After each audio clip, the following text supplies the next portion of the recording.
తను తను తను తను తను.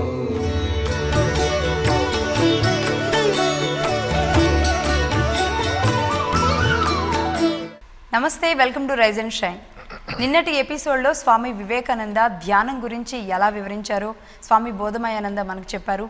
ఇంకా మెడిటేషన్ గురించి ఎలాంటి వివరాలు చెప్పారు స్వామీజీ అన్నది ఇప్పుడు స్వామీజీని అడిగి తెలుసుకుందాం. నమస్తే బోధమయానంద స్వామీజీ.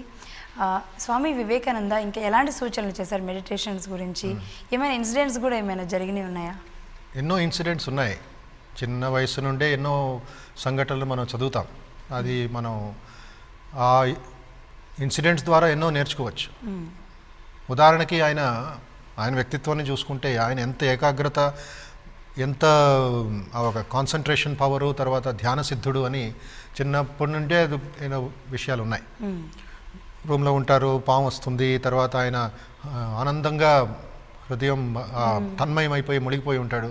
అప్పుడు పిల్లలందరూ, ఫ్రెండ్స్ అందరూ, మిత్రులందరూ పారిపోతారు పాము పాము పాము అని. ఒక 10 నిమిషాల తర్వాత పాము వెళ్ళిపోద్ది. అమ్మా నాన్న వచ్చి లేపి, అతని ధ్యానం నుంచి లేపిన వెంటనే, ఏమిటి నీకేమీ తెలియలేదా? అమ్మా నాకేమీ తెలియలేదు, ఆనందంలో మునిగిపోయాను, పెద్ద సముద్రంలో నేను ఈత కొడుతున్నట్లు ఉండింది నాకు అని 7 years ఓల్డ్ బాయ్ చెప్తూ ఉంటే అమ్మా నాన్నకి ఆశ్చర్యం అవుతుంది. అదే కాన్సన్ట్రేషన్ భవిష్యత్తులో ఆయనకి చాలా ఇదైంది, యూస్ఫుల్ అయింది ఆ కాన్సన్ట్రేషన్ లెవెల్. సో దీనికంటే ముఖ్యంగా స్వామీజీ అంటారు, కాన్సన్ట్రేషన్ కావాలి, ధ్యానం చేయాలి, బాగా చదవాలి, మంచి పనులు తొందరగా చేయాలి అంటే ముఖ్యంగా మనస్సు శుద్ధంగా ఉండాలి, పవిత్రంగా ఉండాలి. అప్పుడే ఆ శుద్ధ మనస్సు, శుద్ధ ఆత్మ ఒకటైపోయి బహిర్గతం అవుతుంది, యాక్షన్లో తయారవుతుంది. Everything becomes clean. సో స్వామీజీలో ఆ బ్రహ్మచర్యం, ఆ ప్యూరిటీ చాలా ఉన్నత స్థితిలో ఉండింది. ఆయన అంటారు, ఊరికినే నన్ను పొగడకండి, మీరు నా ఒక రహస్యం తెలుసుకోవాలంటే నా యవ్వనంలో, అంటే కాలేజ్ పీరియడ్ 14 years నా మనస్సులో ఒక్క కామవాంఛన లేకుండా నేను రక్షించుకున్నాను. ఇది ఆయన సూపర్ పవర్. అది రామకృష్ణ అంటారు, నరేంద్రాస్ మైండ్, నా శిష్యుడి మైండ్ ఎలాగుందంటే ఒక పదునుమైన కత్తి తన దీని నుంచి చాప నుండి తెరిచినట్లుగా, కోశం నుండి తెరిచిన ఎలాగుంటుందో రెడీగా టు స్ట్రైక్, అలాగుంది నరేంద్రుడి మనస్సు అని. Always powerful, always sharp. ఎలాగా? ఈ ప్యూరిటీ మెయింటైన్ చేశాడు నరేంద్రుడు. ఎవరో అడుగుతారు, స్వామీజీ మీ సక్సెస్ ఫార్ములా ఏమిటి? అంత వాంగ్ చాతుర్యంతో అంత పవర్ఫుల్ స్పీచెస్ ఎలా ఇవ్వగలిగారు అని. అప్పుడు స్వామీజీ ఫస్ట్ ఆయన ఫేస్ చూపిస్తారు. అది ఫిజికల్ పర్సనాలిటీ. అంత శక్తివంతుడ మహా వ్యక్తి, సన్యాసి ఆయన. రెండోది ఆయన లిప్స్, పెదవులు చూపిస్తారు.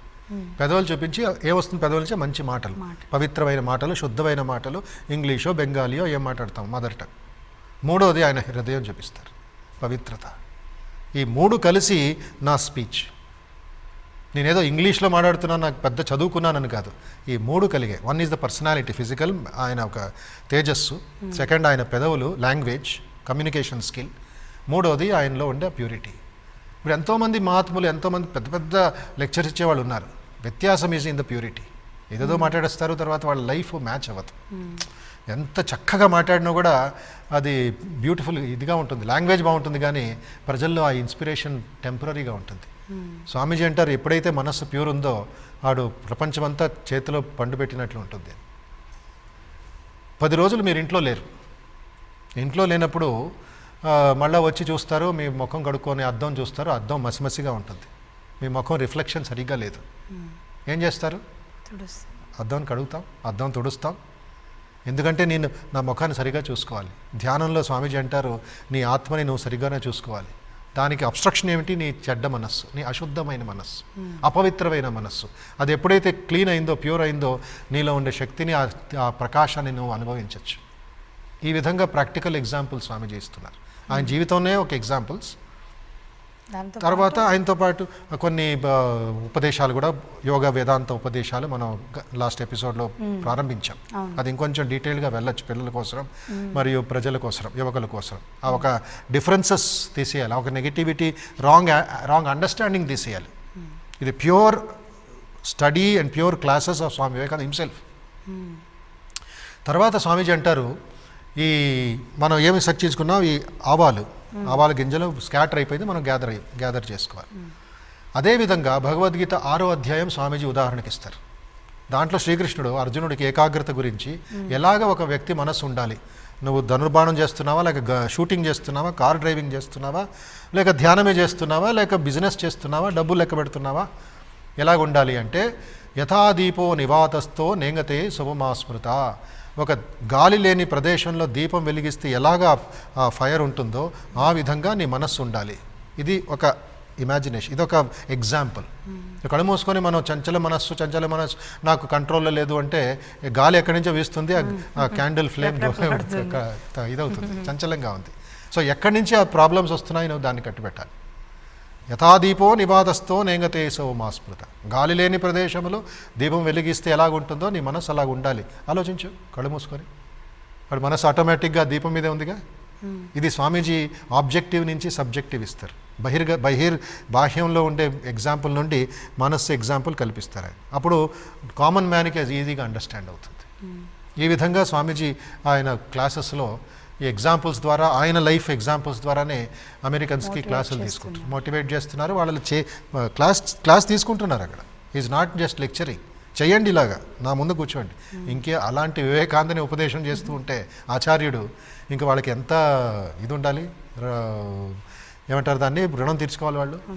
ఇలాంటి ఇన్స్పిరేషన్స్ వల్లే అక్కడ మెడిటేషన్ పాపులర్ అయింది, కానీ ఇక్కడ రోజు రోజుకి అవును ఆ సమయంలోనే మనం బద్ధకంతో, అశ్రద్ధతో, మన మీద నమ్మకం పోయి, విశ్వాసం పోయి ఆర్డినరీ లైఫ్ లీడ్ చేస్తున్నాం. అక్కడ మనస్సు వాళ్ళకి పవిత్రంగా, శుద్ధంగా ఉండింది. స్వామీజీ అంటారు, నా పొలం రెడీగా ఉండింది నా కోసం. వాడు వెళ్ళి విత్తనాలు వేశాను యోగం గురించి, మన వేదాంతం గురించి. వాళ్ళు దాన్ని ఆస్వాదం చేశారు. మనకి ఇండియాకి వచ్చి ఆయన భారతదేశంకి లేవండి మేల్కొనండి దాంట్లోనే ఆయన కొంచెం అలసిపోయారు కూడా. ఏం చేస్తున్నారు మీరు, లేవండి అయ్యా, మేల్కొనండి అయ్యా, పొలం దున్నండి అయ్యా. ఎవరో ఒకటి ధ్యానం చేస్తున్నాడు ఉత్తరకాశీలో, వివేకానంద చూశారు. ఆయన ధ్యానం చేయటంలా, నిద్రపోతున్నాడు. క్లీన్గా తెలుస్తుంది, తూగుతున్నాడు. మళ్ళీ ధ్యానం చేస్తాను అంటాడు. స్వామీజీ అన్నారు, ఇలాంటి వాడు దేశద్రోహులు. వాళ్ళందరినీ ధ్యానం నుంచి లేపి కొంచెం పొలం దున్నిస్తే కొంచెం పంటైనా పండి ప్రజలకి మేలు కలుగుతుంది. ఈ స్వీయ వంచన చేసుకుంటున్నాడు. ఎనర్జీ చేయాలని ఉండొచ్చు, ఎనర్జీ కావాలి కదా మనలో. ఆ బలహీనత వల్ల అది కూడా చేయలేకపోయాం. స్వామీజీ అంటారు, ఫస్ట్ నీ కండరాలు బలం చేసుకో, అప్పుడు నువ్వు ధ్యానంలో ముಳುగు, సెకండ్స్లో నువ్వు ఏకాగ్రత కలుగుతుంది. పిల్లల్లో ఆ ఒక ఇది తీసుకురావాలి. You have to build up that strength in them. అప్పుడు meditation, concentration, higher attention span ఎక్కుతుంది. ఓకే, ఎగ్జామ్స్ టైంలో నిజంగా అంటే మీ నోటి నుంచి వచ్చే ప్రతి వాక్కు కూడా పిల్లలకి చాలా ఉపయోగపడే విధంగా ఉంది స్వామీజీ. ఇప్పుడు ఒక చిన్న విరామం తీసుకుందాం. విరామం తర్వాత స్టూడెంట్స్తో మాట్లాడదాం. రైజ్ అండ్ షైన్లో ఇప్పుడు ఒక షార్ట్ బ్రేక్.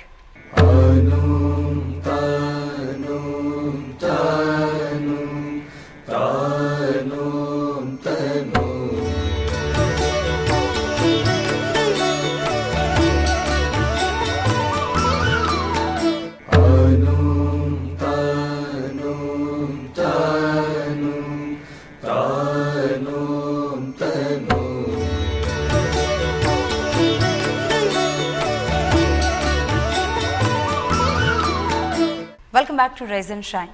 స్వామీజీ, విద్యార్థులు సిద్ధంగా ఉన్నారు ఎప్పుడెప్పుడు మిమ్మల్ని క్వశ్చన్ అడగాల అని. ఎవరు అడుగుతున్నారు? నమస్కారం స్వామి, నా పేరు శ్రీనాథ్, గీతం యూనివర్సిటీ నుంచి వచ్చాను. నేటి బాలులే రేపటి పౌరులు అని అంటారు కదా, కానీ ఈరోజు యువతను చూస్తే చెడు అలవాట్లకి, వెస్ట్రన్ కల్చర్కి బానిసలు అవుతున్నారు.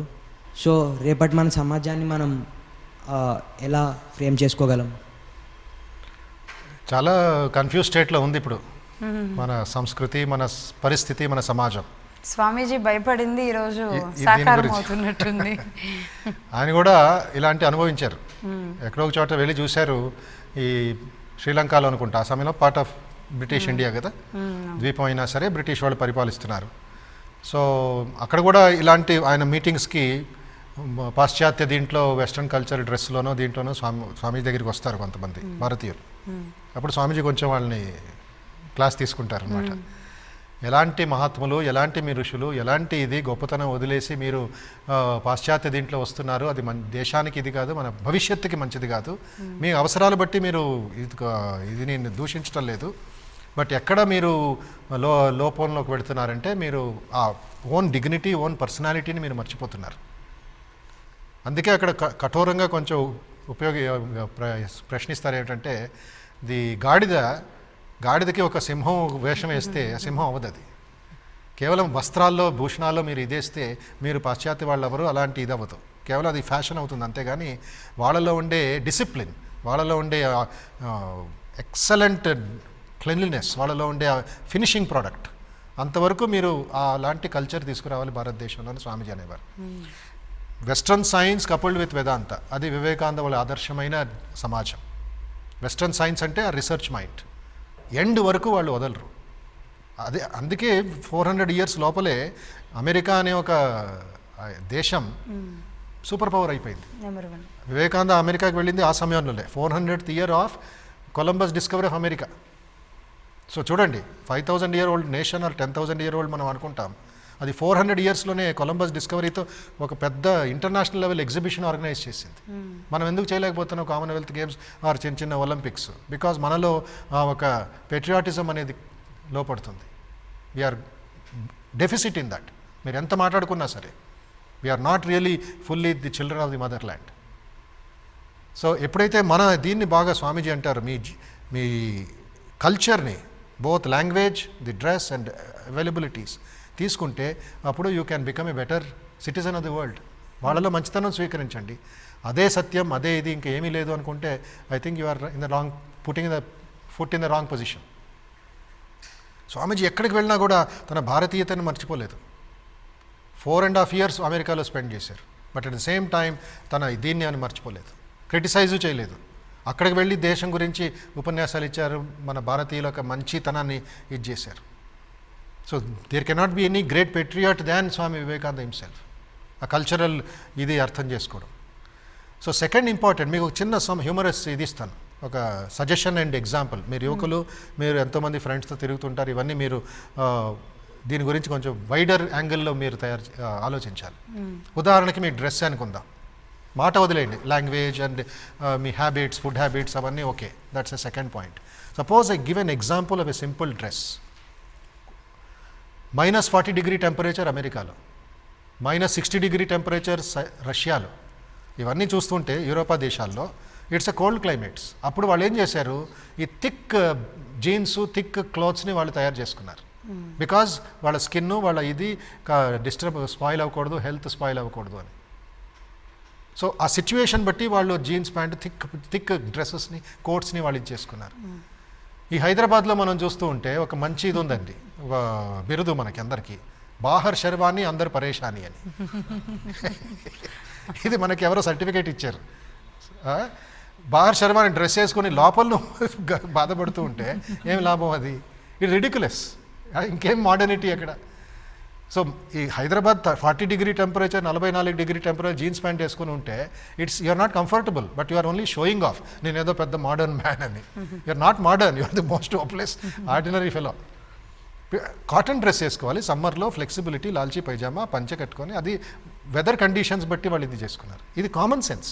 ఇది పెద్ద నువ్వేమో పేట్రియాటో, నువ్వు ఇది వెస్ట్రన్, ఇది అవసరం లే. The dress culture, common sense.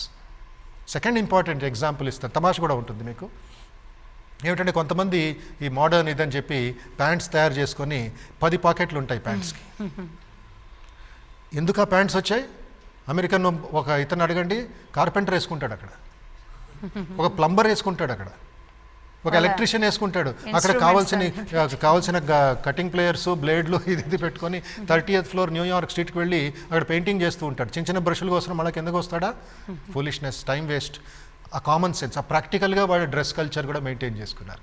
నువ్వు అది రామకృష్ణ మట్టుకు వచ్చినప్పుడు, లేక నువ్వు కాలేజీకి వెళ్ళినప్పుడు వేసుకుంటే ఆ పాకెట్లో ఏమున్నాయి? దుమ్ము ఉంటుంది అంతే, మట్టి ఉంటుంది, పురుగులు ఉంటాయి. నువ్వు ఏం హెల్త్ అక్కడ, ఏం హైజీన్ అక్కడ? So this is the way. వాళ్ళ కల్చర్ వాళ్ళ దీనికి మెయింటైన్ చేసుకున్నారు. నువ్వు అది ఎక్కడ నాగరికత అంటావు? స్వామీజీ కూడా ఒకసారి ఒక plus, you people, you don't know how to wear a dress properly, you dare teach the Indians how to live అని స్వామీజీ కొంచెం కఠోరంగా అమెరికన్ ప్రశ్నిస్తారు. అమెరికన్స్గా దేవర్ పెయింటింగ్ దెమ్సెల్స్ బ్లూ, ఫారెస్ట్లో ఉండేవాళ్ళు వాళ్ళంతా. ఇప్పుడు నాగరికత కొంచెం తర్వాత వాళ్ళు వేరే కల్చర్ డెవలప్ చేసుకున్నారు.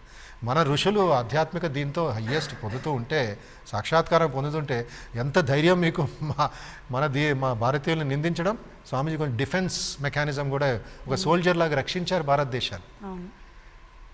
సో ఇక్కడికి వచ్చినప్పుడు కొంతమంది ఫారినర్ స్వామీజీతో పాటు వచ్చారు. ఒక అలసింగ పెరుమాళ్ అనే ఒక శిష్యుడు స్వామితో పాటు ఉంటాడు. He was the one who sent Swamiji to America, మెడ్రాస్లో. ఆయన నామాలు వేసుకుంటాడు, వైష్ణవుడు, పిలక ఉంటుంది, పంచగట్టుకొని చెప్పులు లేకుండా నడుచుకొని వెళ్తుంటాడు, సంప్రదాయస్తుడు. అతను చూసి కొంచెం ఎవరో తమాషా కామెంట్ చేస్తారు. వెంటనే స్వామీజీ 3 రోజులు 3 రాత్రులు వాళ్ళతో మాట్లాడరు. You have no right to criticise the Indian culture. ఏమనుకుంటున్నారు అలసింగ పెరుమాళ్ అంటే? అప్పుడు తెలుస్తుంది అలసింగ పెరుమాళ్ ఎంత త్యాగమూర్తి, ఎంత ప్రేమ వివేకానందమూర్తి ఉండింది అని. So before you go in to the negative aspect of any this one, వాళ్ళ పాజిటివ్ నేర్చుకో, but don't get stuck up with the western culture and start debasing your culture. Take the best of the both, give a beautiful lifestyle to your self.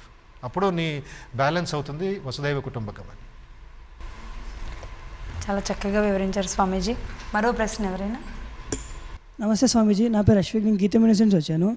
స్వామీజీ, జీవితంలో లక్ష్యాన్ని సాధించడానికి luck అనే ఒక factor ఉంటుందా? ఒకవేళ ఉంటే దాని పాత్ర ఎంతవరకు ఉంటుంది? మీరందరూ ఏమనుకుంటారు దీని గురించి? బికాజ్ నాకు లక్ అంటే నాకు ఇప్పుడు కూడా మీనింగ్ తెలియలేదు. బికాజ్ ఎఫర్ట్ లేనిదే లక్ అనేది క్రియేట్ అవ్వదు. Effort is more important. ఆ ప్రకృతిలో నువ్వు పంట పండాలంటే పొలం దున్నాలి. నువ్వు లక్ అని చెప్పేసి నువ్వు కళ్ళు మూసుకొని కూర్చొని ఉంటే అది ప్రయత్నం అదు. నువ్వు ప్రాసెస్ స్టార్ట్ చేయాలి. సో స్టూడెంట్స్లో మెయిన్ లోపం ఏమిటంటే ప్రాసెస్ని మర్చిపోయి ఎండ్ రిజల్ట్ చూస్తూ ఆకాశం చూస్తూ ఉంటారు. అప్పుడు బ్లేమ్ చేస్తారు, మా అమ్మ నా ఇది చేయలేదు, టీచర్ సరిగా నేర్పించలేదు, తర్వాత సిస్టమ్ కోఆపరేట్ చేయటం లేదు.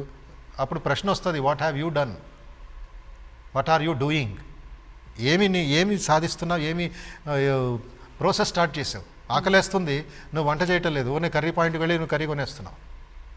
కర్రీ కొన్నావు సరే, దాని వెనకాల ఎవరో ఒకళ్ళు ప్రాసెస్ చేశారు కదా, అది ఆ ప్రాసెస్ నువ్వే చేసుకోవచ్చు కదా కొంచెం.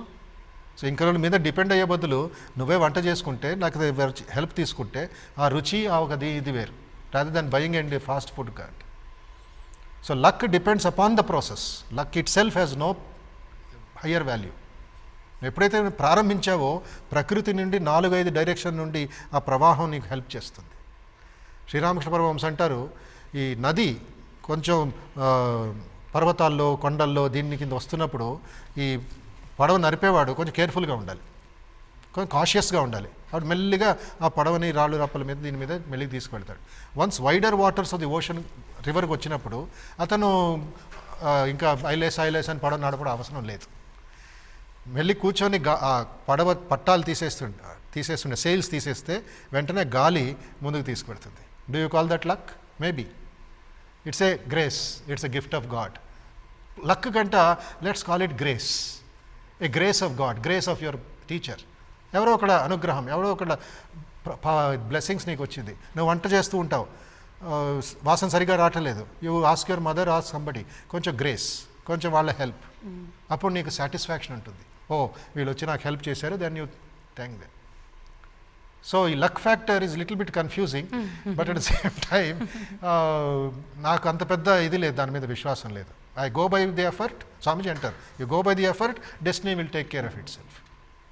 The means are as important as the end. So మీరు యాటిట్యూడ్ బాగా డెవలప్ చేసుకోండి. Any help will come, you can call it luck or you can call it any this one what you call grace. Okay, అంటే luck ప్లేస్లో ఎఫర్ట్ని replace చేయమంటారు. Effort replace చేస్తే అది ఎవరైనా హెల్ప్ చేస్తే గ్రేస్ అనుకోండి. అంతే. చాలా చక్కగా వివరించారు స్వామీజీ. ముఖ్యంగా కాన్సన్ట్రేషన్ గురించి చాలా బాగుంది. రేపటి ఎపిసోడ్ ఇంకా అత్యద్భుతంగా ఉంటుందని అనుకుంటున్నాను. Thank you very much. చూసారు కదా, ఇది ఇవాళ రైజ్ అండ్ షైన్. రేపటి ఎపిసోడ్లో అసలు ధ్యానం ఎలా చేయాలి, చేయడానికి ఎలాంటి నియమ నిబంధనలు ఉంటాయి అనేది స్వామీజీ మాటల్లోనే విందాం. Rise and Shine, HMTV, flat number 1042, road number 52, Jubilee Hills, Hyderabad, pin code 5,33,000. Email ID riseandshine@hmtv.in.